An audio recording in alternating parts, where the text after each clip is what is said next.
ఒకడు సూర్యకేంద్ర సిద్ధాంతం అంటాడు, ఒక భూకేంద్ర సిద్ధాంతం అంటాడు. ఇద్దరికి వచ్చేసరికి ఎవడది రైట్ అంటే సూర్యుడు మధ్యనున్నాడు, చంద్రుడు మధ్యనున్నాడు, భూమి మధ్యనున్నదో, అంగారకుడు మధ్యనున్నాడు చెప్పేది శాస్త్రవేత్తలు కాదు, దానిని కలిగించిన వాడు చెప్పాలి. ఈ విశ్వం కలగడానికి ఎవరి ప్లాన్ ఉంది? కలిగి ఉన్నదేది యేసనే నేను లేకుండా కలుగలేదు. ఇవే చెప్పేస్తున్నానా? ఎప్పుడూ ఉందా? ఎప్పటి నుంచో వేల సంవత్సరాలుగా బైబిలులో ఉన్నది. కలిగి ఉన్నదేది నేను లేకుండా కలుగలేదు.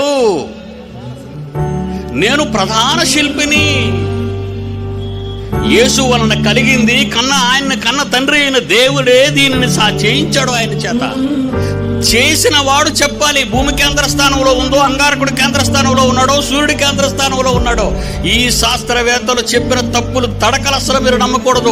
ఈ చరిత్రకారులు చెప్పిన ఇచ్చకపు మాటలు మీరు నమ్మకూడదు. ఇవన్నీ ఎందుకు పుట్టాయో తెలుసా? సాతాను సామ్రాజ్యంలోని సైన్యాలలోని వీళ్ళంతా సోల్జర్స్. వాళ్ళు అమాయక జనాన్ని తప్పుదారి పట్టించి అమాయక ప్రపంచాన్ని అన్యాయంగా చెరుపుతూ చేస్తున్న ప్రయోగాలు ఇవన్నీ. వాళ్ళు చెప్పుతున్నవన్నీ అబద్ధాలు. మీరు శాస్త్రవేత్తలు అనుకోకండి వాళ్ళని.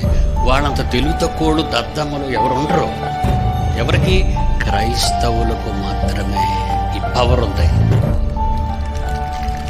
పట్టుకోవాలంటే ఒక్క క్రైస్తవుడే పట్టుకోగలడు వాళ్ళని.